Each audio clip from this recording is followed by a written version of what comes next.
¿Qué tal, amigas y amigos? Bienvenidos a un nuevo capítulo de Rendimiento Capital. Mejora tu relación con el dinero. Recordemos que nuestra línea de contenido se basa en las 3 etapas que nosotros creemos que nos ayudan a alcanzar la tranquilidad financiera. La primera etapa es mejora tu relación con el dinero, donde obviamente necesitamos entender cómo funciona el dinero y cómo empezamos nosotros a mejorar esa relación. Segundo, convertirse en inversionista, y para eso aquí les voy a contar un poquito más sobre nuestro invitado. Y tercero, hacer que el dinero trabaje para nosotros, generar ingresos pasivos, que esa es la tercera etapa. Para el día de hoy nos convoca estar acá con una invitación que venimos conversando hace harto rato con un amigo de hace mucho tiempo, conocido desde cuando teníamos 20 y algo, ¿cierto? Hoy, sin canas, sí. Hoy incursionando tanto como inversionista en empresa, empresario, pero también ahora hace poco en inversión inmobiliaria. Y también lo que nos convoca el día de hoy es hablar sobre sus ganas o su interés real de invertir en activos financieros. Él es ingeniero en ejecución de la Universidad Diego Portales. Actualmente está realizando un Advanced MBA en la Adolfo Ibáñez. Así es que le damos una cordial bienvenida a Sergio Calderón. Por favor, Sergio, bienvenido. Muchas gracias, Juan José, por la invitación. Tal como tú comentabas, me interesa mucho el poder pasar de la etapa 2 y ojalá a la 3. Siempre uno de mis propósitos es ojalá a los 50 años trabajar en otra cosa. Y para eso hay que prepararse y estoy muy interesado en poder entender cómo funcionan la inversión en otras herramientas que no sea, por ejemplo, comprar un departamento o invertir en un bien raíz. Así que ese es mi propósito y espero también les sirva mi entrevista a otras personas que puedan tener el mismo interés. Sergio, bueno, tú ya 9 años siendo empresario, hoy gerente general de una empresa con alrededor de 180 personas dependiendo de tu organización, operaciones en varios países. ¿Qué significó esos primeros pasos para ti de volverte empresario, empezar a creerse el cuento, empezar a crecer y llegar hasta lo que has logrado hoy? A ver, yo creo que efectivamente vamos para los 10 años. Hoy día tenemos operaciones en Chile, en Estados Unidos y estamos pronto a poder comenzar en Perú. Ha sido un camino no fácil, no es fácil primero atreverse, porque uno siempre está acostumbrado a recibir su sueldo y seguramente en una zona de confort y lo más probable es que ese sueldo, gran parte de ellos para pagar las cosas que uno compromete, pagar el dividendo, el auto. Entonces esa movilidad de poder decir, ok, hoy día emprendo, sobre todo cuando uno tiene también responsabilidades como hijo, colegios que pagar, es difícil. Yo tuve un empujón, yo salí de una empresa que estaba, pero siempre tuve las ganas de independizarme. O sea, siempre he tenido una cabeza muy inquieta, emprender no es fácil. Tuve un restaurante que no funcionó, tuve una distribuidora de materiales de oficina que tampoco funcionó. Esa en realidad en algún momento estaba dando unos números verdes, pero era tanto trabajo que yo no compensaba. O sea, tanto sacrificio para ver esos números finalmente no era. Y la terminé cediendo. Y este camino ha sido de harto trabajo. Yo siempre digo que lo único que cae del cielo es la lluvia, que hay que trabajar, dedicarle muchas horas de trabajo. Inicialmente hay que ser circo pobre porque tú no puedes contratar tanta gente, no puedes dedicar... Hay que ser austero.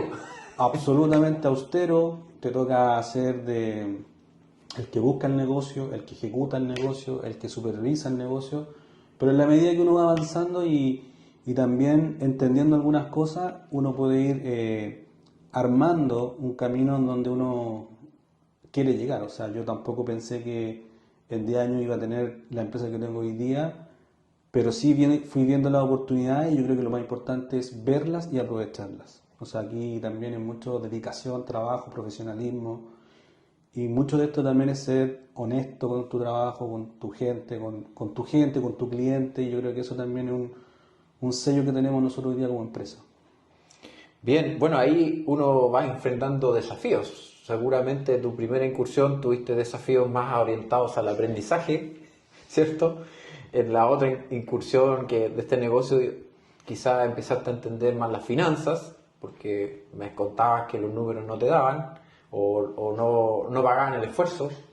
Pero también con la empresa que tienes ahora, que es la más consolidada, ¿cierto? Y la que pudiste, además de desarrollar tu carrera, desarrollar el negocio propiamente tal.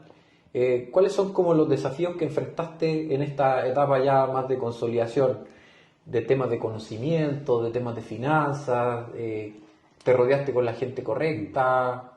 Yo creo que, a ver, parte de los desafíos que uno va teniendo y que en la medida que uno va creciendo, hay que entender muchas cosas porque uno, como tú comentaste en mi formación, soy ingeniero de ejecución informática, siempre estuve al lado de desarrollar un software, de llevar un proyecto, pero nunca me metí en el lado de entender cómo se mueven los números.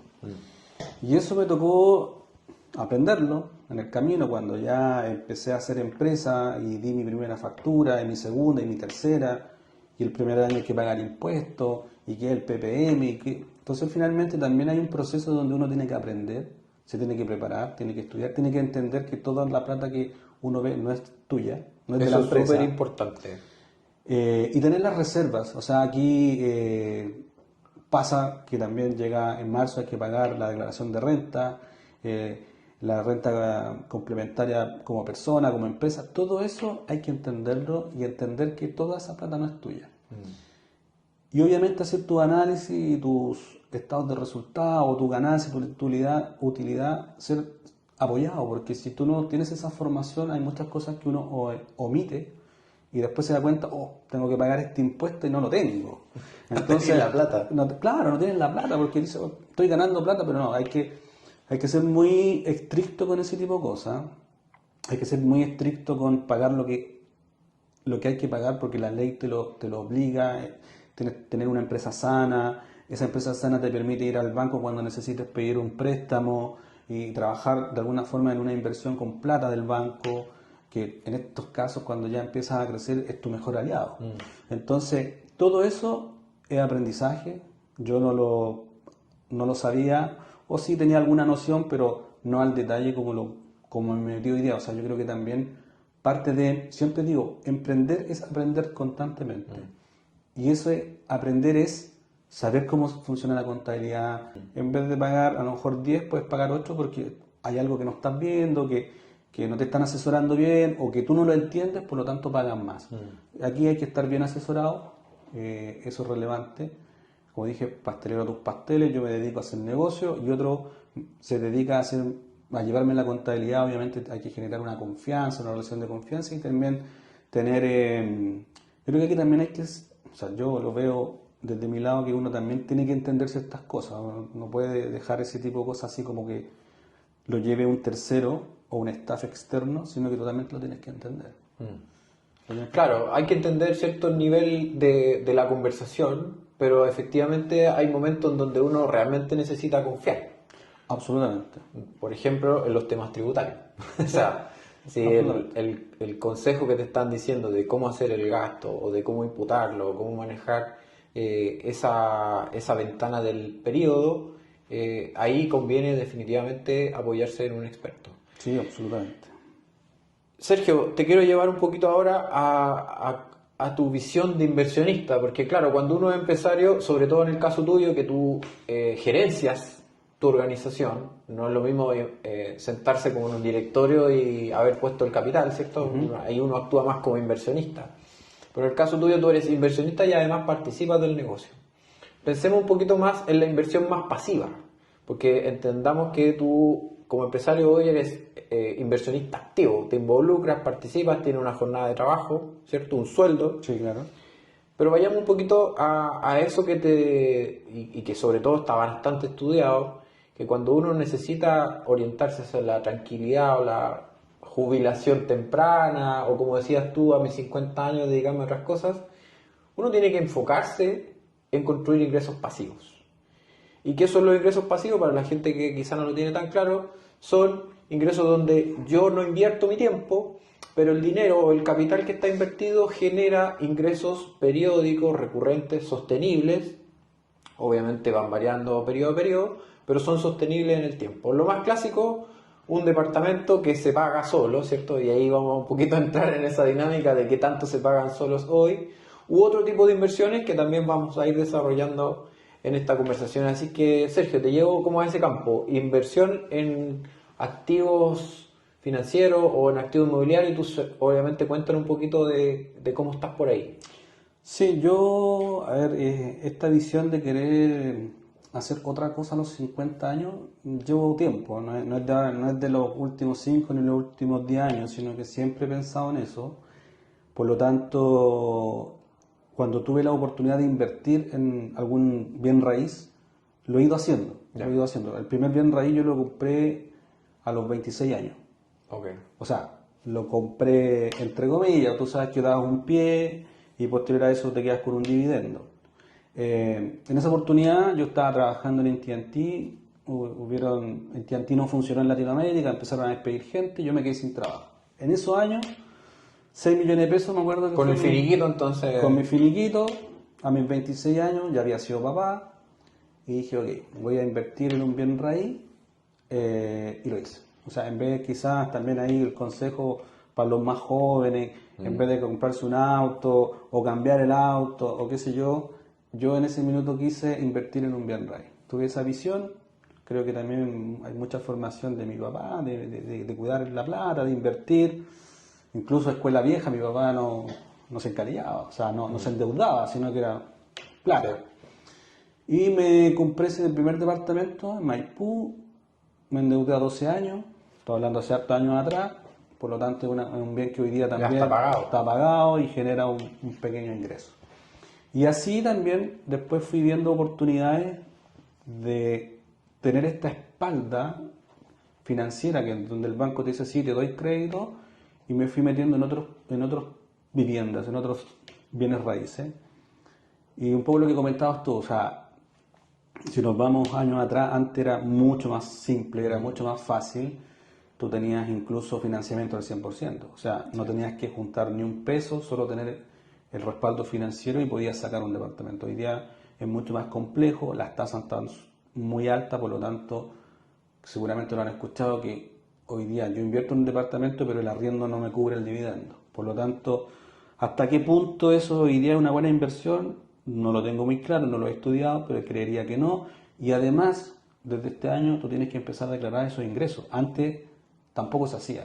Claro. O sea, antes tú podías tener 2, 3, 5 departamentos en donde el arrendatario te depositaba en tu cuenta corriente y eso no tributaba. En palabras simples, eso no tributaba. Hoy día lo tienes que declarar, eso tiene que tributar. Obviamente si es que cumple con algunas condiciones como el DFL2, algo, Claro, hay algunos subsidios todavía a los que uno se puede acoger, Hay algunos unas beneficios tributarios. Pero hoy día no, yo le diría que no sé hasta qué punto, no te diría que no lo he estudiado, porque también uno ve información que esta es la oportunidad, hay mucha oferta hoy día porque también el sector inmobiliario está muy detenido. Sí. Entonces también hay que estudiarlo, seguramente hay ofertas, pueden haber ofertas, buenas ofertas. Oye, y ahí me quiero detener un poquito en lo que decías tú, estudiarlo. En general, sobre todo los que ya tuvimos esta experiencia inmobiliaria de comprar un departamento a más temprana edad o más avanzado, en mi caso fue como a los 32, por ahí, 33. El punto es que en ese momento, y aquí también un consejo para los que están pensando en invertir en propiedades, es que no es solo el hecho de comprar un departamento, comprar una casa, lo que sea, no es solamente decir me voy a comprar una propiedad para tener algo para el futuro. El día de hoy los números están bastante justos en lo que decías tú, tasa de interés, tributación, plazo que autoriza el banco, un montón de variables, posibilidad de arriendo, posibilidad de vacancia, que si yo no mido todas esas variables en una evaluación con un foco como de inversionista, ¿cierto? Con un hábito de inversionista, es mucho más fácil que yo hoy me vaya mal. Hay bastantes casos de personas que pensaron solamente sí, ¿qué hago con mi plata? Me compro una propiedad, la que más me guste, pero no hicieron la evaluación del crédito, de las cuotas, del monto en que podrían arrendar y un montón de otras variables que hoy, 5 años después, 10 años después, los tienen con el agua al cuello y obviamente dicen, ¿sabes qué? Yo tengo clientas que asesoro que me dicen, mira, mis departamentos ya no se pagan, no hice el cálculo al principio o pensé que era más fácil, le seguí la corriente a lo que me dijo el asesor que además es tu vendedor, el que te está vendiendo. Entonces aquí la invitación a las personas es que tenga su metodología de evaluación inmobiliaria, independiente que va a ser la primera propiedad o la quinta o la décima. Seguramente el que ya ha comprado más o menos tiene su método. Pero no dejemos de tener un método de evaluación de propiedades inmobiliarias. Esa es mi invitación. Sí, ahí yo también quisiera agregar algo más, que también hoy día, claro, uno puede invertir en una propiedad para un arriendo largo y creería yo que hoy día también es mejor comprar una propiedad bien ubicada en un sector donde tú puedas arrendarlo por Airbnb, por ejemplo. Arriendo corto. Para vacaciones, para el fin de semana o para los turistas acá en el centro de Santiago, un sector bueno.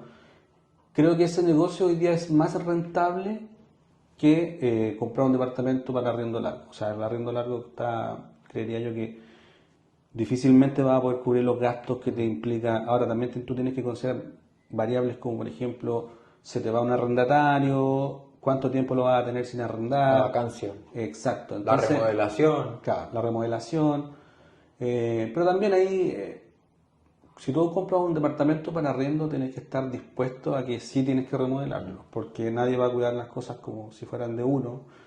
Y eso es algo que tú tienes que interiorizarlo. De repente yo he conversado, me dejaron el departamento, pero es parte de, o sea, si tú arriendas una propiedad, va a haber gente que lo cuida más que otra.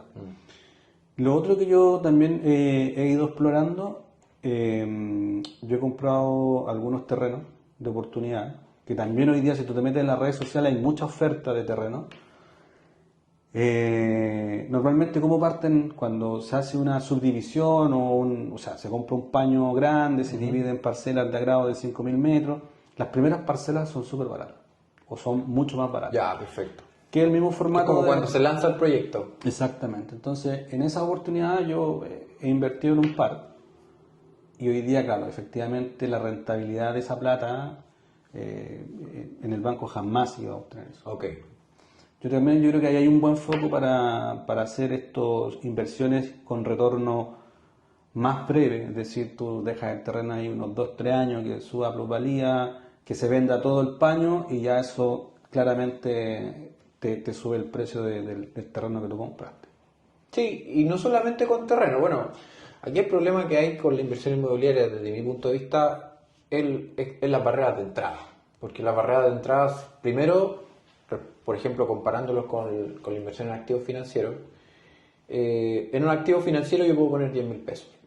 Claro. En una propiedad no tengo cómo partir con 10.000 pesos. No, nadie me va a tomar en cuenta ni para una reserva. Entonces, hay un poco la barrera de entrada. Y segundo, que la plusvalía en general es una promesa que a veces no llega. Por la situación país, como por ejemplo está sucediendo ahora con algunas comunas, que está saliendo en las noticias, muchas comunas donde la violencia está desatada. Y esa plusvalía que en algún momento les prometieron no se está dando. Quizá hay que esperar 5 años más o 10 años más, vaya a saber uno. O también decir, vendo ahora para no perder más plata, porque Por también es una realidad y es parte de la evaluación, decir, oye, si sigo esperando, esto va a costar 30% menos este otro año. Entonces también hay que evaluar, es decir, también muchas veces uno tiene que estar dispuesto a perder, pero perder menos. Sí. Entonces también es parte de la evaluación que uno tiene que hacer. Sí, una de las grandes cualidades que debería tener un inversionista es asumir rápidamente las pérdidas y lo antes posible, es decir, disminuirlas lo mejor posible porque las ganancias en general llegan. ¿Cómo decidiste entonces pasar como de la inversión en terreno, inversión inmobiliaria, a como a esta diversificación? ¿Cómo sientes hoy que tú deberías, Sergio Calderón, ser un inversionista diversificado? ¿Tenéis como alguna cuota de porcentaje? Mira, voy a ser socio en empresas donde voy a estar como director, o mi misma empresa la voy a parcelar hasta cierto tamaño, voy a tener tanto tamaño más de capital en activos inmobiliarios y quizá otra porción más. ¿Tú estás pensando como en algún portafolio si es que lo miras desde arriba? Sí, de hecho una de las cosas que a mí me interesó bastante, como tú comentaste, estoy haciendo un MBA en la Adolfo Ibáñez y tuvimos un ramo de finanzas, en donde aparecieron todos estos instrumentos que la verdad que yo poco conocía, muy poco. La mayoría. La mayoría muy poco, muy poco. Entonces, claro, y cuando el profesor te empieza a decir, oye, no inviertas en esto, sino que, claro, me empezó a meter ruido y me empecé a informar. O sea, hoy día estoy en un proceso de querer estudiar cómo funciona, y ahí también donde llegamos a conversar nosotros. Y entender bien cómo puedo armar un portafolio, cómo puedo mover un portafolio, lo muevo yo, lo mueve alguien por mí, qué significa invertir en un portafolio. El SP500, si no me equivoco, hay uno de los que más escuché, que en realidad no conozco en detalle, pero es parte de lo que tengo como objetivo este otro año, ponerme a estudiar, conversar contigo, ver cómo poder... y a la pregunta que tú me hiciste, sí, yo obviamente quiero seguir con esta empresa que para mí es como mi hijo, ¿cierto? Que partí de la nada, de partir de cero. Hoy día hay una empresa que está formada, que hay que, obviamente, hay que ser inteligente, ver para dónde va el mercado, mantenerla. Siempre yo digo, el éxito está al lado del fracaso. Entonces también esto que puede ser muy bonito, también se nos puede ir abajo de un día para otro. Y hay que ser súper cuidadoso. Por lo tanto, sí, seguir con la empresa. Mi intención es, como te dije, ojalá a los 50 años me gustaría hacer otra cosa. Yo partí a los 18 años porque estudié en un colegio técnico, programación, y desde ahí no he parado. Por lo tanto, sí me gustaría hacer otras cosas que no tengan que ver ni con el computador, ni con el celular. No lo tengo muy claro qué, me gusta mucho viajar, quizás algo con turismo, algo o una cafetería pequeñita, gourmet, que la atienda yo mismo, no sé. No lo tengo muy claro, pero Yo he obviamente... pensado como una cafetería de inversionistas, así como hablar Puede de ser. inversiones, tomándose Oye, un café o un trago, no el sé. concepto World Café, pero para inversionistas, donde van todos a conversar de cómo invertir sus lucas, también puede ser. Ahora, yo lo que busco es, o lo que he buscado desde hoy día que estamos en esta entrevista hacia atrás, es poder tener esa tranquilidad financiera. O sea, yo he ido invirtiendo en la medida que he podido, ocupando los instrumentos financieros que me han permitido mi capacidad en su minuto, como digo, invirtiendo en departamentos, tengo alguno que otro. Hace poco invertí en un departamento en República Dominicana que lo encontré súper atractivo. ¿Por qué? Porque en mi análisis y en lo que recién conversamos de que está muy caro comprar un departamento en Chile, por intermedio de un amigo que había comprado, un conocido, no sé qué, empecé a explorar y resulta que en República están potenciando mucho la inversión extranjera. Okay. Hay una ley, que no me acuerdo el nombre, pero que por 15 años no pagas impuestos. Ya, Y por ejemplo, hay un crecimiento muy fuerte de turismo. Por lo tanto, por ejemplo, de la infraestructura. en general de la ciudad, digamos, de todo lo que es turismo, está muy potenciado. Hoy día, hace un tiempo, las veces que yo fui tiempo atrás, había un aeropuerto, hoy día hay dos y hay un tercero en construcción. Entonces, claramente eso te indica que el flujo de gente es muchísimo. Entonces, yo creo que también es un buen nicho para explorar. Yo en lo personal dije, oye, no sé cómo se viene Chile, capaz que esto se ponga feo, y me fui a invertir en ese que todavía no me lo entregan, lo compré en verde para que ustedes sepan, ahí también están las mismas condiciones que en Chile. Tú puedes pagar un inicial en cuota, cuando te lo entregan, o financias con banco, o si tienes la plata, pero es el mismo sistema. O sea, es lo mismo que acá. Bien. Oye, Sergio, mira, quería un poquito que hicieras como tu assessment. Entendamos que yo ahora más participo como inversionista del mundo de activos financieros y en general uno tiene como sus victorias y sus fracasos. Oye, yo he tenido pérdidas bastante considerables, sobre todo en mi etapa de aprendizaje inicial, pero ahora obviamente estoy viendo la luz, estoy viendo ya la rentabilidad. Y a partir de eso, que tú ya tenés más recorrido como inversionista, tanto como en empresas como en activos inmobiliarios, ¿cuál ha sido así como tu palo al gato ¿Fue más del lado de la inversión como empresario o fue más del lado de la inversión en activos inmobiliarios? ¿Dónde le diste el palo al gato o se la diste los dos lados? No, yo creo que como empresario. Ya, Sí, porque lo otro es algo que tú haces con una planificación a largo plazo. O sea, lo que busca ahí uno es que a los X años, ojalá esté pagado esa inversión que hiciste y puedas tener ese ingreso ya, se libre. transforma en un ingreso. Claro, ahora, ideal si pudieras, no sé, pues, pagar todo antes, porque normalmente uno se endeuda a 20 años, 25 años, depende del pie que uno pueda dar. Pero yo te diría que en mi caso, donde yo he podido, digamos, materializar un poco esto es como empresario, donde he ido viendo las oportunidades, he tenido las oportunidades, te puede ingresar con un negocio, con una asesoría, y yo tengo también, digo, o sea, si entramos un cliente no tenemos que salir más.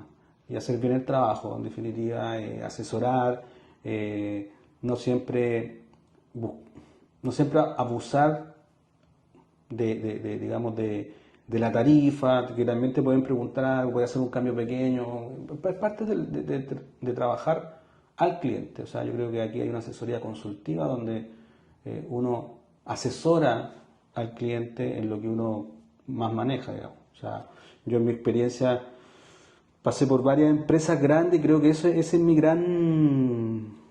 ¿Tu gran escuela? mi gran escuela, donde me tocó meterme en procesos de todo tipo, como yo programaba, yo implementaba, tenía que entender los procesos. Claro. Entonces, hoy día yo no solo hablo de software, sino que hablo de los procesos, cómo es mejor hablar, cómo es mejor hacer una compra del end-to-end, bodega, etcétera, que fue como mi mundo logístico.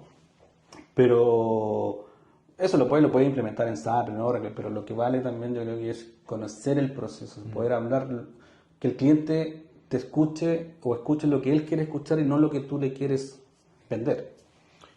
Perfecto, ya. El mayor como empresario. ¿Y alguno bueno en inmobiliario? ¿En los No, terrenos, sí, los sí, departamentos? no. ¿Cuál fue como O el sea, yo te digo, si tú eres que la pregunta, la respondo no. Todos han sido buenos, Ya. pero han sido mejor el tema de la empresa, claramente. Ahí donde yo realmente he podido materializar mejor mi patrimonio o tener una tranquilidad un poco más. Pero todas las inversiones, como las compras que yo he hecho, yo diría que la hice en el modelo antiguo, donde tú ponías menos pie, Claro. había más facilidades, no ahora. Por lo tanto, o sea, hoy día si yo hago una evaluación y tuviera que vender una de esas propiedades, gané mucha plata. Ya. Por la plusvalía, porque hoy día está todo más caro, entonces, no sé, un departamento que a lo mejor me costó 4.000, hoy día yo sé que lo puedo vender en 6.500. Entonces ya tengo todo lo que he pagado de pie, lo vendo Lo que se pagó por el arrendatario. exactamente, entonces en definitiva, claro, yo puedo capturar bastante dinero de ahí. Ahora lo que uno busca es que eso, ojalá poder mantenerlo, no tener ninguna emergencia y que sea tu sueldo a los 50, 55, 60. Ahora yo digo 50 porque yo no quiero esperar los 65 para hacer otras cosas. Quiero como que ir contra el sistema en ese sentido. Yo no quiero trabajar hasta los 65 y decir, no, ya ahora me jubilo, disfruto. ¿Y sabes por qué? De las cosas que me encanta hacer es viajar. Yo me tomé un viaje a Turquía en un grupo, nunca lo había hecho, siempre he viajado con mi familia, mi hija, mi Grupo de desconocidos. grupo desconocido. Ya. Súper 40 personas de diferentes edades, con diferentes motivos del viaje. Y resulta que ahí, por ejemplo, habían parejas que eran gente jubilada, gente mayor, 70, quizás más. Claro, y en esta dinámica del viaje, llegaba en hotel, dormía y al otro día seguíamos. Y habían de estas personas muchas que no se bajaban, íbamos a un destino y no se Claro. bajaban. No tenían la energía. No tenían la energía, no, había que subir o había que bajar. Entonces, la verdad que digo, ¿para qué ahorrar tanto y esperar ese minuto si después no lo voy a poder disfrutar? Entonces, por eso yo hoy día, gran parte, no sé si gran parte, pero invierto en viajes. Me encanta, es algo que para mí, no sé si llamarlo un hobby, pero me encanta viajar y cada vez que puedo me arranco. Y estoy trabajando también, que me lo permite lo que hago yo. Entonces al final, eso de, no, que voy a trabajar para los 65 disfrutar, no sé hasta qué punto puede ser así, porque uno no sabe cómo, o sea, uno también tiene que ser cuidadoso, cuidarse. Yo creo que también ahí he ido aprendiendo de que uno tiene que alimentarse bien, el cuerpo es de movilidad, entonces hay que moverse, hay que hacer ejercicio. Uno es su mejor inversión. Claro. El cuerpo te va a acompañar hasta el final. Es la única, Sí, pero el ¿cómo? único activo. El tema cómo. Sí, tal cual, hay que... Así que ahí yo creo que también el mensaje es, oye, si lo pueden hacer ahora, o invertir en bienes o en herramientas, o también invertir en uno y no esperar los 65 para pegarse ese viaje que quieren, porque quizás después no va a estar la energía. Sí, sí, es súper importante eso.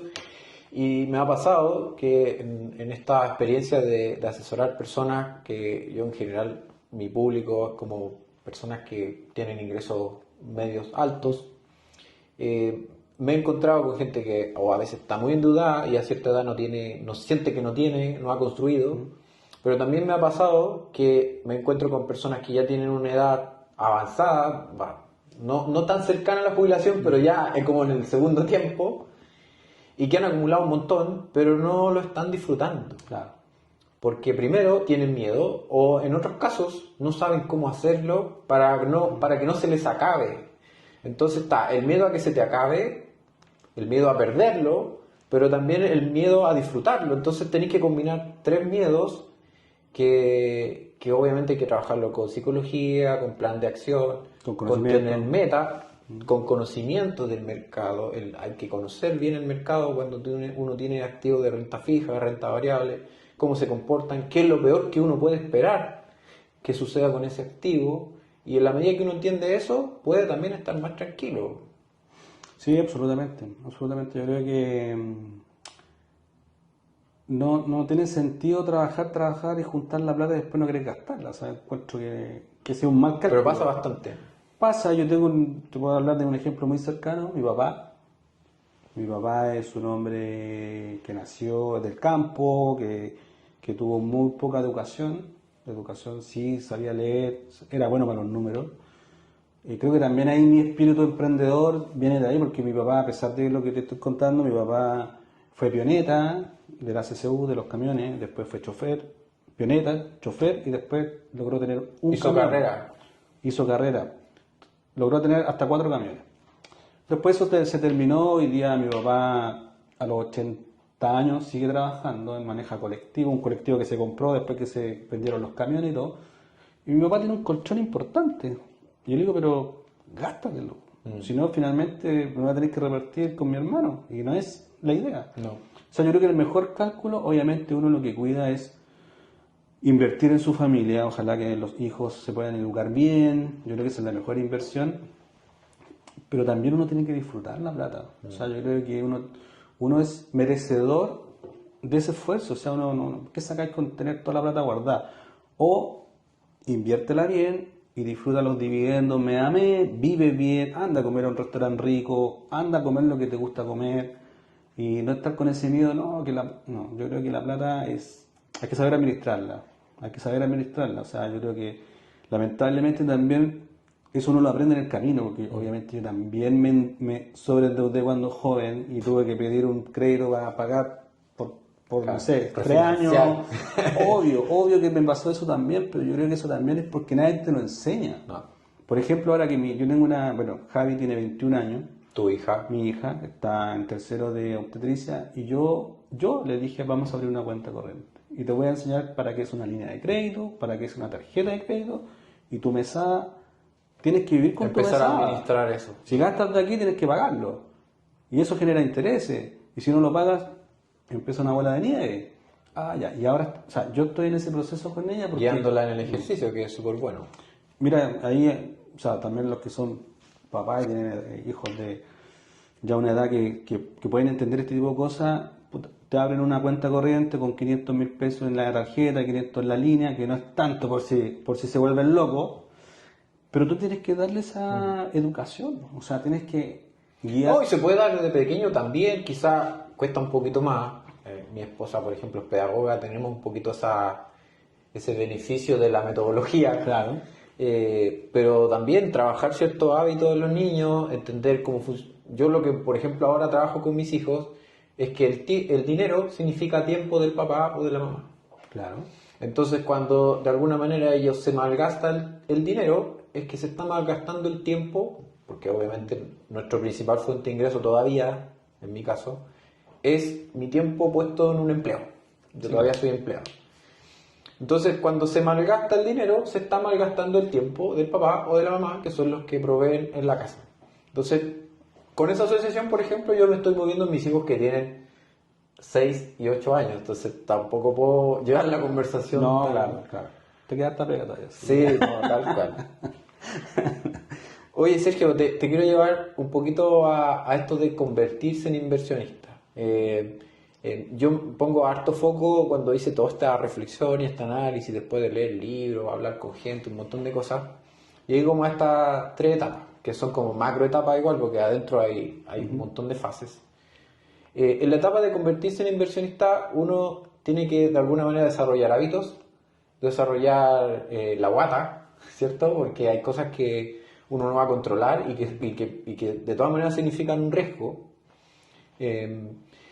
Pero en la medida que uno se va entrenando en eso, se va tanto estudiando como viviendo la experiencia, ¿no? Ahí se me fue un poquito la palabra, va encontrando como su propia receta, que no es la misma receta que va a funcionarme a mí, por ejemplo, o la que le podría funcionar a otro. Pero uno se va armando su receta, se va concentrando, por ejemplo, en mi caso yo me concentro en algunos activos financieros que los conozco más, sé cómo se comportan, versus andar pin, que un poquito el tema de la diversificación, que a veces se abusa de la diversificación y que genera riesgo. A veces la diversificación genera riesgo respecto de haberse concentrado en algo que lo conoce mucho más a cabalidad. Entonces mi pregunta es, ¿qué sientes tú que tienes que desarrollar o que ya tienes desarrollado para convertirte en un inversionista en estas 3 dimensiones, que es dimensión empresario, dimensión activos inmobiliarios y dimensión futura de activos financieros? ¿Cuáles son como los... Dame 3 o 5 hábitos que deberías tener en ese nuevo yo, en el yo Sergio Calderón? O sea, yo creo que primero es armar un plan, que no las cosas también, si bien es cierto, hay un grado del guatómetro, de la guata, así, esto me tinca, pero tiene que ser algo que también tenga un sustento, que esté estudiado, que sirve, que no sirve, ver estadísticas, preguntar más de una opinión, informarse, en definitiva.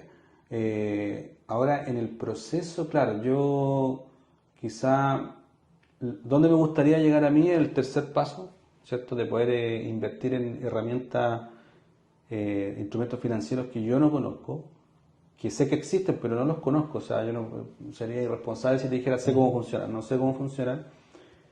Pero tampoco, como estoy estudiando, estoy con la empresa, mi objetivo este otro año es meterme fuerte en eso. Ya. Y para meterme fuerte yo necesito hacer mis propios estudios, conversar contigo, con gente que ya está avanzado, que sabe cómo invertir y después de eso también convencerse de que es una buena herramienta. Claro. Ahora, todo esto implica tiempo, es decir, o yo quiero entender cómo funciona y yo los administro, o bien yo le pago a alguien para que me los administre. Es como un departamento de Airbnb. Por ejemplo, yo puedo administrarlo, que me llega la reserva, que mando a la señora del aseo, pero si no tengo tiempo, ese negocio no va a funcionar bien.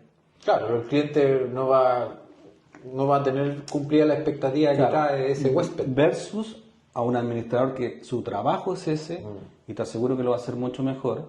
Acá es lo mismo, yo creo que o tú te dedicas a estudiarlo bien, o te asesoras con alguien que te pueda ayudar y obviamente asumes el porcentaje de la utilidad que se va a llevar la otra persona, la otra empresa, pero tú vas a tener tiempo para hacer tus otras cosas y esto te va a estar generando un ingreso extra. Sí, bueno, ese viaje de saber asesorarse es un paso que cuesta dar. Y te lo digo porque yo en su momento, claro, decía, no, voy a estudiar esto otro, me voy a leer estos libros, pero ese viaje muchas veces termina en que ese conocimiento o está obsoleto o ya no aplica tanto a lo que está sucediendo en la realidad, sobre todo, por ejemplo, en los mercados financieros. Y versus decir, ¿sabes qué? Voy a pagarle un mentor, le voy a pagar un asesor, le voy a pagar a una persona que me da un curso online o presencial, pero aterrizado. Yo, por ejemplo, he invertido ya en cursos de acciones dividenderas, he invertido en cursos de análisis técnico, he invertido en cursos de análisis fundamental, que es como el que valoriza las empresas, las que cotizan en bolsa, obviamente. Pero ese gasto, efectivamente, cuesta decir, chuta, voy a gastar toda esta plata en esto. Pero cuando lo empezáis a mirar desde el punto de vista del retorno que te genera, rápidamente se paga, rápidamente, Claro. muy rápido. Entonces, ¿vale la pena hacer esa inversión en asesores, en guiarse? Definitivamente sí. Si tienes que dar el primer paso, dalo. A la tarifa que tú te acomode mejor, pero hazlo, dalo. Es mi recomendación. ¿Ok?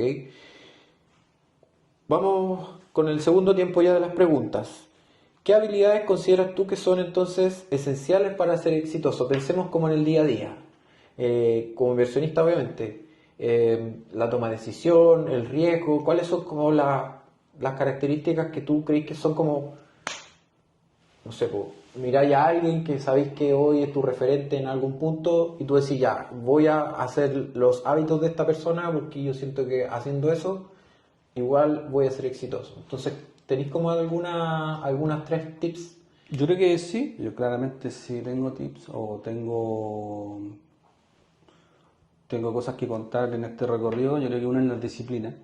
Ya. O sea, la disciplina aquí es relevante, importante, y en todo aspecto me refiero, si vas a invertir en un departamento, en un activo, en lo que sea, tiene que haber disciplina también, disciplina con el dinero, de gastar lo que tienes que gastar, no gastar más de lo que ganas, de pagar cuando haya que pagar, eso te permite pagar menos intereses, ¿no?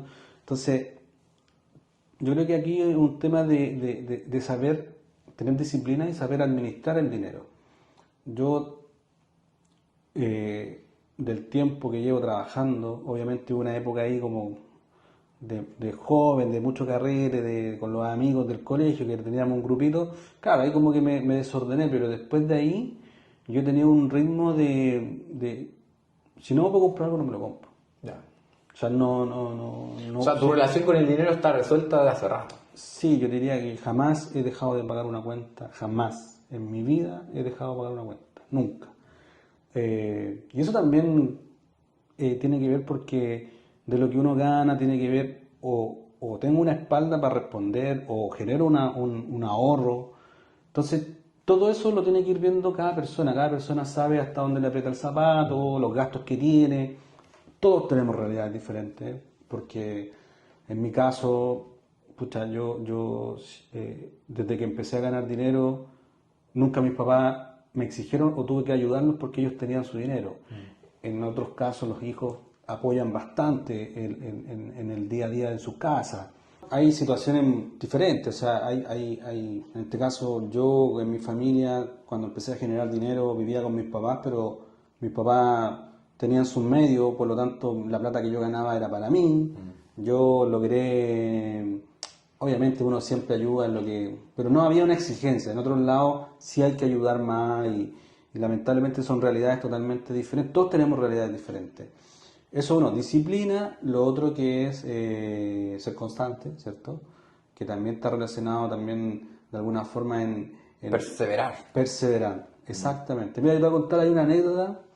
Yo salí a los 18 años del colegio, estuve en el Gratitud Nacional, muy buen colegio, estudié programación, 18 años al mercado. Era porque en mi casa no estaba la opción de como no se veía de ir a la universidad. Y quería hacer la práctica donde la hizo un amigo de mi hermano, porque en ese entonces programaban en Visual Basic, era algo que estaba full, Era más moderno. pagaban bien. Y cuando yo fui a dejar el currículum me dijeron, ya, te vamos a llamar. Nunca me llamaron. Entré a hacer la práctica donde me consiguió mi hermano, que no me gustaba. Yo quería ir, quería ir, quería ir. Y yo llamaba cada cierto tiempo, llamaba a la empresa. Yo saqué, habla Sergio, quería ver si ya abrieron las postulaciones para los practicantes, bla, bla, bla. no sé cuántas veces llamé, la cosa es que me acuerdo perfectamente, Roxana Bertolotto, que era la persona que estaba ahí, que fue mi jefa después, me dice, ¿sabes qué? Ya, ven el lunes, he sido tan insistente, ven. Perseverante. Y ahí hice mi práctica y eso también me abrió otras puertas, aprendí mucho, ahí conocí a Paola, que era una chica que ella nos motivó con otro compañero, con Jorge, a estudiar en la noche. Porque nosotros pollo, o sea, con 18 Claro. años no teníamos ninguna orientación, mis papás no tenían a lo mejor esa visión, le agradezco mucho otras cosas de mis papás, pero no tenían esa visión. No, cuesta mucho que las generaciones antiguas de papá, old school, orienten como a los hijos a otras alternativas, porque a veces la alternativa, y que también lo vi en otros casos, la alternativa era, oye, todos hemos estudiado leyes, tú tenés que estudiar leyes. Claro, claro. La alternativa es, todos hemos vivido del mundo de la construcción, tú ojalá viváis de lo mismo y que te vaya bien. Pero cuesta que uno como papá tenga otras dimensiones de cómo la vida también se puede resolver. Mi hijo, por ejemplo, le encanta, como me ve haciendo videos, me dice, papá, yo quiero ser youtuber cuando Claro. grande. Y hoy los youtubers están forradísimos, les va súper bien a los que obviamente han perseverado y Exactamente. que llevan años generando contenido. Sí, y el último punto yo creo que es preparación. O sea, aquí uno tiene que siempre estar estudiando, investigando. Si te quieres meter a invertir en departamento, investiga. Po. No compré así porque llegó alguien y te No hizo te una quejo lo que te oferta. dijo el ejecutivo de las redes sociales. No, y tampoco cuando, en todo aspecto, cuando llega un vendedor, te va a vender lo que él te quiere vender. Entonces también hay que investigar, hay que saber cómo mejor aprovechar las herramientas financieras que uno en ese minuto puede tener, como es un crédito hipotecario. Yo, por ejemplo, las veces que me ha tocado comprar algo con un crédito, he hecho a pelear a 3 bancos. Sí. Y me manda uno una cotización, se la mando al otro hasta que llego a la más baja. Y también la tasa es un dato, pero también es la cuota final. Claro, definitivamente hay que Exacto, comparar la entonces, cuota final. por eso Porque digo entre que medio te bajan la tasa, pero el otro te cobra otro seguro. otra comisión, no sé qué. Entonces, finalmente, tiene que ver con eso, tiene que ver con preparación, ser perseverante y disciplina. Yo creo que esas 3 cosas, como para mencionar, pueden haber otras más, pero esas como yo creo que son las principales donde uno tiene, por lo menos en mi caso, yo las practico en general. O sea, en mi trabajo también, siempre me gusta ir bien preparado, bien informado. No me gusta que me hagan una pregunta de que algo que yo voy a explicar y no sabe responder. Sí. ¿Sí? Sí, el caso de la preparación es clave. Yo trabajé en venta, ahora trabajo apoyando área comercial. Y una de las máximas que yo tengo es que nunca voy a una reunión sin saber lo que va a pasar conmigo en la reunión. Claro. Si me van a decir, Juanjo, necesito que responda a esto, yo me preparo para lo que me van a decir, o preparo por lo menos mi intervención, si es que me toca presentar proactivamente un tema. Entonces, el tema de la preparación es clave sobre todo en el mundo profesional. Yo trabajo en una corporación de multinacional en donde ese tópico es un estándar. O sea, el nivel de seniority parte de ahí, en llegar preparado a una reunión. Exactamente.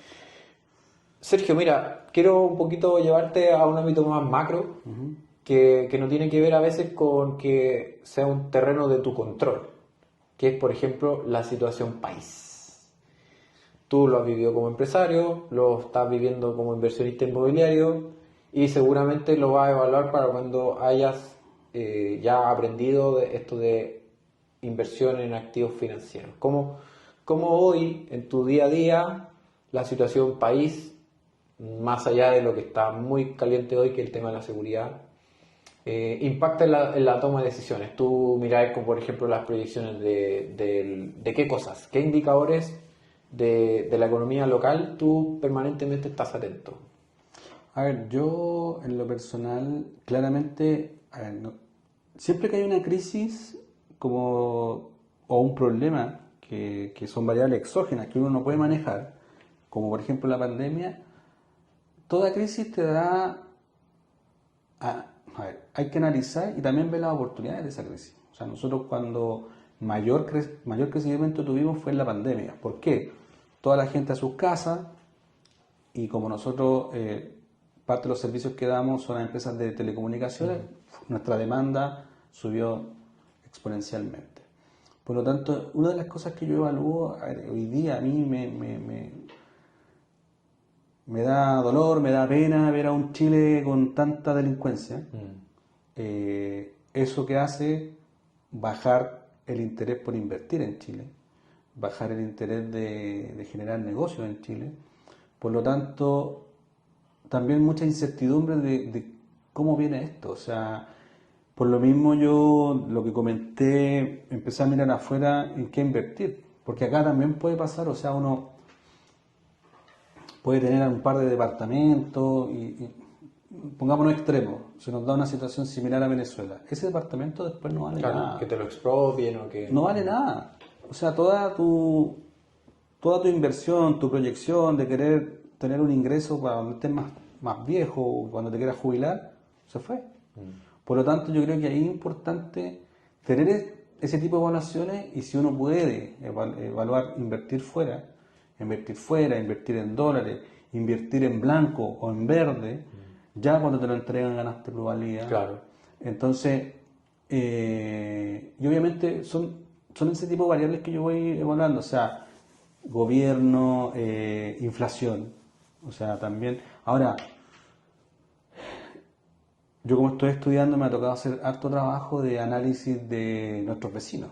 Me refiero a toda la región, Ya. Argentina, Perú, Ecuador. Entender las economías de los otros países también. Y Chile está súper bien. O sea, en ese contexto seguimos siendo buenos, Claro. seguimos siendo estables. Por lo mismo hay tanta migración. Porque... Estamos más en riesgo de empeorar que en pie de mejorar. Sí, exactamente. Pero seguimos siendo mejor que los vecinos que tenemos. Seguimos teniendo una economía relativamente estable. No sé si relativamente estable o estable, con indicadores que se pueden de alguna forma, tomando acciones, ir mejorándolo. Pero si tú te vas a ver indicadores de Colombia, de Venezuela, de Perú, obviamente Perú viene en alza, sí, pero aún así no está Argentina también, que está súper golpeado. Entonces, claro, si tú dices, ¿y si no es Chile, dónde? Yo creo que ya hay que pensar, pero obviamente eso no es fácil, pero hay que tener conciencia de que hay que estar atentos. O sea, yo siempre digo a mi equipo, hay que estar atento, cómo se mueve esto, porque así como hoy día tenemos hartos servicios, también un día para otro se nos pueden venir abajo, hay que diversificar también en el aspecto de lo que estamos haciendo. Y entender que este es un mundo muy dinámico y muy rápido, entonces también hay que estar súper atento a cómo se mueve y aprovechar las oportunidades. Si yo te vuelvo a insistir, o sea, una pandemia fue terrible para muchos, obviamente fue terrible, nos tuvimos que encerrar, pero también desde ahí ver qué más puedo hacer, cómo me rearmo, veo las oportunidades. Por ejemplo, la pandemia nos dejó a nosotros como empresa una gran oportunidad. Hoy día nosotros tenemos prácticamente 180 personas y están todas en sus casas. Entonces, la pandemia dejó instalado el teletrabajo. Y nosotros desde ahí empezamos a hacer cosas como empresa. Hoy día nosotros tenemos gente contratada en Perú, en Colombia, en Venezuela. Entonces me llama un cliente, me pide un recurso. La primera pregunta que nosotros le hacemos es: ¿full remoto? Sí, los voy a buscar afuera. ¿Por qué? Por costos, tal cual. No, impecable todo ese análisis porque, bueno, ahí te quería un poquito complementar la idea también con la mirada de los activos financieros, porque una de las ventajas que yo, y no quiero que suene a recomendación, pero una de las ventajas que permite el mercado financiero es que tú rápidamente puedes acceder al mercado extranjero. Claro. ¿Okay? Porque de alguna manera tú lo que tienes que hacer es comprar acciones o fondos de inversión que están indexados a un mercado. Y con eso ya, por ejemplo, oye, quiero hacer negocio en Japón. A ti como empresario te tocaría ir, conocer cómo funciona Japón, ver si tu servicio es compatible con el mercado japonés, en qué ciudad, un montón de análisis. En cambio, tú como inversionista en activos financieros puedes decir, mira, voy a ir a mirar los indicadores principales de las industrias más pujantes de Japón y voy a encontrar buenas oportunidades con ciertos criterios de precio y voy a poner mi plata ahí. Entonces, es mucho más accesible ir a otros mercados en el mundo de los activos financieros. para complementar tu... Sí, sí. No, yo eso, bueno, creo que de ese punto de vista está claro, o sea, y también ahí, a mí este profesor que tuve yo de finanzas, que era un profe, en realidad todos los profes que he tenido son los tipos que tienen un recorrido feroz, o sea, yo a veces digo, he hecho cosas, pero al lado de ellos no he hecho nada. Solo sé que nada sé. Sí, terrible, así, o sea, mucha asesoría a nivel mundial, no sé, en los gobiernos. Puntualmente este profe estuvo en los gobiernos de Chile, de Argentina, asesorando. Y también una de las cosas que siempre me dijo, que no invirtiera, que invirtiéramos definitivamente en estos tipos de instrumentos. Oye, o sea, sí, literal, no te compré un departamento, invierte acá. Ya, entonces mi pregunta es ¿por qué? Y ese por qué es el que tengo que resolver. Claro. Sí, bueno, los que ya hemos recorrido un poquito entendemos que las rentabilidades ahí son muy distintas, sobre todo en la cantidad de pega que hay que hacer. O sea, tú, por ejemplo, para una inversión en una acción, supongamos una acción, para comprar una buena acción a largo plazo, hay que enfocarse mucho en el análisis fundamental, entender los fundamentos de la organización, hay ciertos parámetros y bastantes libros, por ejemplo, libros de Warren Buffett, libros de otros referentes, administradores de fondos muy destacados en Norteamérica, que te dan como la receta. Y uno dice, oye, ¿por qué alguien me daría la receta? Porque ellos son gente que ya resolvió todos esos problemas de ego. Entonces, cosa de ir mirar esas recetas, ponerlas en práctica y tú con algunos meses de ejercicio ya puedes empezar a tomar buenas decisiones de inversión en activos financieros. Entonces, por ejemplo, compara un activo inmobiliario 6 a 8% anual contra una acción, por ejemplo, el portafolio de Warren Buffett. Él busca permanentemente rentabilidad sobre el 20% interanual. Entonces, comparar tasas de rentabilidad nomás, Claro. no hay mucho que darse la vuelta. Obviamente, uno demanda un tipo de trabajo, otro demanda otro tipo de trabajo, uno se capitaliza de una manera, el otro se capitaliza de otra manera. No son ni mejor ni peor, dependiendo del tipo de inversionista. ¿Hay que tener más guata para acá? Sí, porque aquí yo no tengo un edificio que está construido donde yo puedo ir a pararme, agarrar el ascensor y llegar al departamento que tengo comprado. Aquí no hay un bien tangible, Sí, sí claro. los hay porque obviamente hay una Sí, empresa yo, detrás. yo creo que eso también para el que está comenzando es un proceso de exploración, o sea, no sé, hay que tener mucha plata para decir, ya, yo voy a invertir, no sé, 100 millones de una vez, no, hay que ir Gradualidad. conociendo, probablemente en alguna inversión vaya también a perder un poco, pero ganaste bien en la otra, entonces también es un proceso, como dije yo, lo he repetido varias veces, esto es un proceso de conocer en qué me voy a meter y estudiarlo, y así como hay que estudiar para comprar un departamento, varios departamentos, cómo podrías hacer negocio comprando departamentos, esto es lo mismo, esto es lo mismo. Sí. Oye, Sergio, para ir cerrando, ¿cuáles son como los siguientes pasos que tú ves en tus tres dimensiones? Sigamos con esto de las tres dimensiones: dimensión empresario, dimensión inversionista inmobiliario y la dimensión nueva que quieres abordar, que es la de convertirte en inversionista en activos financieros. ¿Cuáles son los siguientes pasos? A ver, dimensión empresario, bueno, yo sigo con apetito, o sea, si bien es cierto, hoy día hay algo formado, pero mi apetito es de que esto siga creciendo, de que esto siga siendo una empresa saludable también financieramente. Uno de mis primeros propósitos es que siempre yo lo verbalizo y es parte de nuestra cultura que la persona que trabaje en SCL, ya sea un día, una semana, 5 años, se vaya de aquí con un buen recuerdo, que lo tratamos bien, que lo cuidamos, y creo que ha sido parte de nuestro éxito. Los mismos clientes nos van recomendando hacia el lado, al otro gerente, y así entramos en otras áreas de una misma empresa. Eso como empresario, o sea, obviamente tenemos aspiraciones, nosotros, como te comenté, ya estamos en Miami, no quiero decir Estados Unidos, o sea, obviamente es Estados Unidos, pero Mercado latino. mercado latino, que es más fácil para nosotros. ¿Por qué? ¿Por idiosincrasia? ¿Por idioma? ¿Cuál es como el...? Por red de contacto. Ya. Yo finalmente quise explorar ahí porque trabajé un par de veces en Miami, generé una red de contacto, y esa red de contacto me ha servido para que me presenten a otra persona. En cambio, si me voy a otro lugar, no me conoce nadie. Eso es la realidad. Entonces, por eso, básicamente por eso. Segundo, estamos explorando Perú.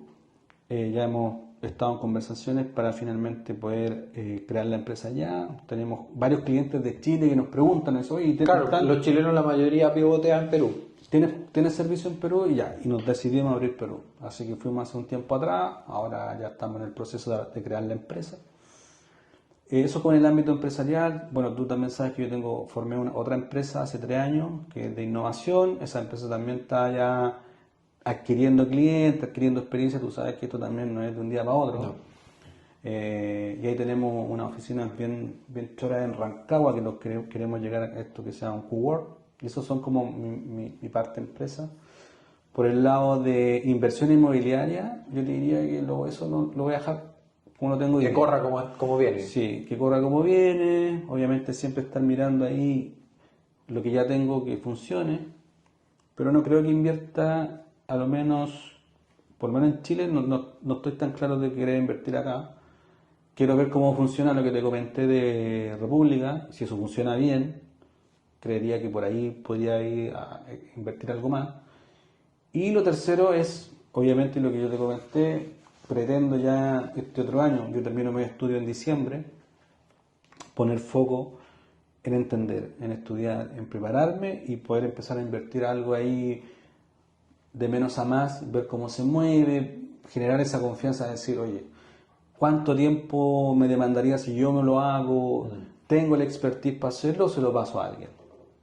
Y ese alguien obviamente ahí cuánto me cobra por sus servicios. Bueno, es el paso que viene. Ahora, todo este portafolio que hablamos, que sería, porque para mí, cuando yo me retire, mi portafolio va a ser que mis empresas sigan funcionando y yo tener un rol de director, que los departamentos sigan rentando y por último, que lo que pueda invertir en herramientas, seguir moviendo. Dividenderas, por ejemplo. Entonces, y yo, no sé, pues venderé café, helado en la playa, eso es lo que sueño, digamos, pero obviamente esto todavía falta, hay que seguir trabajando, yo creo que todavía falta harto. O sea, ese es como mi propósito quiero hacer otras cosas y probablemente, o sea, yo soy muy inquieto, no creo que me quede viendo series en la casa a los 50, pero sí quiero hacer otras cosas, o sea, de los 18 a los 50... Son hartos años Sí, de estar frente al computador, programando. Estos últimos años siempre en reuniones por Teams. Entonces, no, necesito otra cosa, conexión con la naturaleza, más con la gente. Me gusta a mí conversar, hablar, experiencia, reírme, tomarme un traguito. Y eso por Teams no funciona. Entonces, no, a mí, para allá apunto. Espero poder lograrlo. Creo que Hay que tener un plan, con objetivos, con... Sí, no, sí, ese plan yo lo vengo construyendo hace rato. O sea, hace rato yo, como te decía, yo no pensé en querer retirarme a los 50 hace 3 años. Claro. Retirarme vuelvo a insistir, de los trabajos que hago de informática, sino que hace mucho tiempo atrás. Y por eso he venido trabajando en lo mismo, o sea, y también estoy dispuesto a vivir con menos. O sea, esa combinación, porque posiblemente voy a tener que bajar no sé si mi calidad de vida no, sino que mi nivel de gasto. Y estoy dispuesto a eso también. ¿Para qué? Para hacer otras cosas, para estar más tranquilo. No, y además que uno a cierta edad ya empieza a decir, oye, ¿para qué voy a estar haciendo o para qué voy a cambiar auto Claro, cada 2 años. hay O sea, cosas que uno ya ya. después de los golpes de madurez van cayendo solitos en ese tipo de decisiones. Yo, por ejemplo, ahora me quiero enfocar mucho más en mi deporte y, pucha, si Dios quiere y logro mi tranquilidad financiera, salir a competir, hacer un circuito de 1 año así compitiendo. ¿Por qué no? Dedicado, tener mi coach, tener mi preparador físico, ir a competencia y de repente, obviamente no voy a poder jugar como en la ATP, pero tener ya esas medallitas de, mira, oye, antes de mi jubilación fui campeón en estos torneos de tenis, que me encantaría. Yo igual campeoné un par de veces en el colegio y en la universidad. Tengo como ese logro de haber campeonado en un torneo de tenis, pero hoy día eso me cuesta porque mi agenda no me da para competir. En general los torneos son los fines de semana. Claro. Y yo tengo más tiempo en la semana porque me levanto súper temprano en la mañanita y hago mi deporte en la mañana. y ahí no hay campeonato. Entonces, para mí, salir a participar de torneos significa no tener una jornada laboral. No, por Y supuesto. para eso sí o sí necesito ingresos pasivos. No, claro. Así que, Sí, sí. Por ejemplo, yo en mi caso creo que tengo que reconectarme con el deporte. Soy muy intermitente y siempre fui futbolero. Fui futbolero y creo que fui de los buenos. De los buenos, no a nivel profesional, pero sí en los equipos que estuve. Yo siempre estuve en la selección del colegio, de la universidad, y creo que generé una muy linda y buena red a través por el fútbol. claro. Porque Sí, en los el networking. trabajos, oye, hay un campeonato o hay un partido y se junta el de finanzas, el recursos humanos, el de acá, generáis y empecé a conocer otras personas Oye, de otras áreas. tengo una anécdota muy buena de eso. Yo entré a una empresa muy parecida a lo que haces tú, yo era de servicios de consultoría, y yo entré como líder de una práctica, o sea, como de una dimensión de asesoría, yo estaba a cargo. Y el que era el gerente general de ese momento, de esa oficina, el country manager, justo estábamos en una reunión de este estilo y conversando, y él tenía que decidir entre dos candidatos, de una terna que uno se había bajado y quedaban dos candidatos. Los dos eran parejísimos, estaban muy bien capacitados, muy buena experiencia, todo, todo, todo. Y la pregunta que cortó la decisión fue, oye, ¿y cuál de estos dos juega la pelota? Pepito. Yo Contratemos a Pepito, ¿sabéis por qué? Porque tenemos que competir en la liga Sí. y justo nos falta uno. Conozco varias historias similares que por ser bueno para la pelota se ganan y que también puede ser, o sea, si hoy día te becan en la universidad en Estados Unidos por el deporte, ¿por qué no en un trabajo también haría aporte con el deporte? Puede Sí. ser. Sí, pero he visto eso también en otros lados. Sobre todo cuando el jefe, el gerente futbolero es apasionado. No, y quiere más armar allá de un- mirarlo por la práctica en sí del deporte, sino porque también el ser deportista te tiene a un perfil mucho más estructurado en hartas cosas. Un deportista es más disciplinado, es más fácil que maneje la frustración, tiene otras cosas que ha desarrollado. trabajo en equipo. Tiene otras cosas que ha desarrollado por la naturaleza de su deporte. Entonces siempre, desde mi punto de vista, va a ser más provechoso o va a tener más ventaja un candidato que tiene un deporte versus uno que no. Sí, claro. Independiente que sepan más o menos lo mismo o tengan títulos universitarios similares. Por supuesto. Así que Sergio, bueno, te dejo tu espacio aquí, palabras de despedida, algo que le quieras recomendar a los que están partiendo, chicos jóvenes o personas de tu edad que quizás no se han atrevido y viven el status quo, que es un poco lo que más nos traiciona a la mayoría, el status quo. Sí, mira, bueno, nuevamente darte las gracias por el espacio, por considerarme. De repente, como que me cuesta asimilar lo que se ha construido, que ha sido con bastante esfuerzo, pero me gustaría solamente dejar un mensaje que hay que atreverse, hay que ser disciplinado, pero yo creo que lo más importante es tomar el riesgo y sobre todo tomar el riesgo cuando hay menos involucrados en el camino. O sea, yo soy súper partidario de que los chicos jóvenes cuando no tienen familia, cuando todavía, oye, arriesguense, si quieren armar una empresa, ármenla, prepárense. Yo creo que se puede, afuera de las empresas hay todo un mundo, o sea, pero yo creo que hay que atreverse. Yo tengo muchas conversaciones con amigos, conocidos, amigos que dicen, oh, me gustaría independizarme, pero ¿por qué no? ¿Por qué no? O sea, haz un plan, genérate un backup de ahorro y date un tiempo. Te digo, oye, 10 meses para intentarlo, pero si nunca lo intentas, jamás vas a ver del potencial que tú tienes, del potencial. Hay gente muy buena, pero obviamente dar ese paso cuesta harto.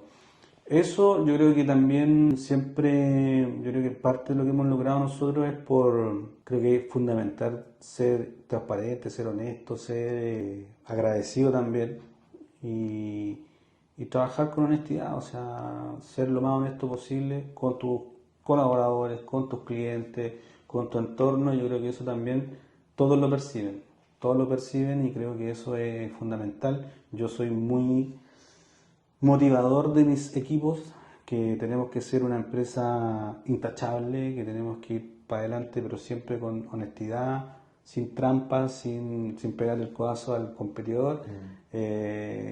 Y creo que eso es parte de nuestro éxito hoy día, si lo podemos llamar así, de poder tener esto armado, que funciona. Yo, 180 personas, pero son 180 familias en definitiva. Que también, créeme que no es tan simple conciliar a veces el sueño como uno quisiera. Claro. Porque, claro, hay toda una dinámica, hay facturas que cobrar, que no te pagan, que no sé qué, que el flujo, pero se puede. O sea, por eso la disciplina en este tipo de cosas, sobre todo cuando uno va creciendo, va moviendo un poco más de plana, hay que ser súper riguroso. Súper riguroso, págate un sueldo. Acostumbrarse a las grandes cifras. Eso Sí. son desbloqueos que uno va, por lo menos en mi caso, yo estoy un poquito desbloqueando eso de las grandes cifras, porque un amigo trader me decía, mira, da lo mismo hacer una inversión activo financiero por X monto, por ejemplo, por 10.000, que por 100.000 o por 10 millones. Si tú estás con la misma nivel de preparación, nivel de estudio, el monto va a ser indiferente. Y precisamente el acostumbrarse a los grandes montos también me permite ser más responsable con que esa plata no es mía, Sí, claro. es parte del capital de trabajo. En mi caso, por ejemplo, en mi fondo de inversiones, yo el fondo no lo toco. Yo en general utilizo las rentabilidades generadas por el fondo. Y obviamente procuro hacer crecer el fondo. Claro. Pero el fondo no se toca. Y eso es algo que también los inversionistas de activos financieros a veces le fallan. En que se dan vuelta la plata y a los 2 años giraron todo y se lo gastaron en otro tipo de, Sí. de placeres. Sí, hay de todo, hay de todo. Pero yo creo que finalmente ser ordenado, ser estructurado y también dar el espacio a pasarlo bien. yo creo. O sea, uno no puede estar cabeza gacha trabajando, sino que pasarlo bien. De hecho, aquí nos vamos a ir a cenar algo, ¿no? Obvio, obvio. Y yo, por ejemplo, en mi caso, me doy esos espacios para viajar, para juntarme con los amigos, me gusta ir a tomar un traguito, el asadito, y yo creo que eso mismo te va ayudando también a intercambiar conocimiento, conversación. Porque, no sé, en qué minuto yo llegué a interesarme en invertir en República por un amigo. Por un amigo, de un asado, Claro, seguramente. entonces al final ese tipo de cosas, mantener una buena red es importante, no por interés, sino que porque también tiene una red buena. Yo creo que hay muchas cosas que uno tiene que, como tú dices, cuando uno va madurando, también va desechando lo que no le sirve y se mantiene con aquellas personas, con aquella red que realmente es importante para uno, que somos parecidos, que queremos más o menos lo mismo, tenemos aspiraciones similares.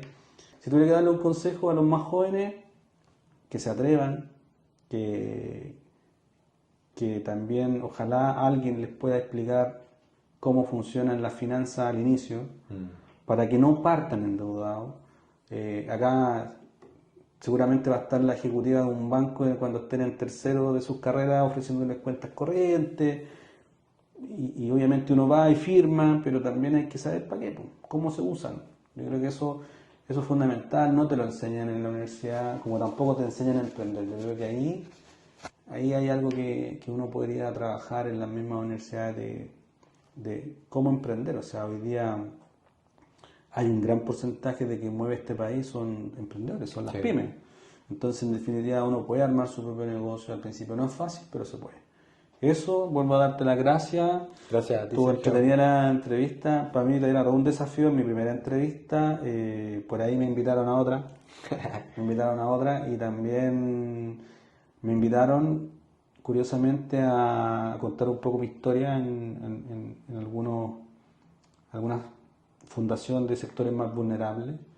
Pero básicamente el foco ahí es entender que se puede. Sí. Yo, por ejemplo, estuve en un colegio... Todo es mentalidad, al final no Claro. tiene que ver con dónde naciste. Obviamente algunos nacen con más ventaja que otros, pero al final la perseverancia y fijarse metas Absolutamente. es lo que absolutamente. ayuda a Así avanzar. que eso, te agradezco y espero que tenga muchos likes, muchas visitas a la entrevista para que... A mover las redes sociales. Exactamente, así que eso, muchas gracias.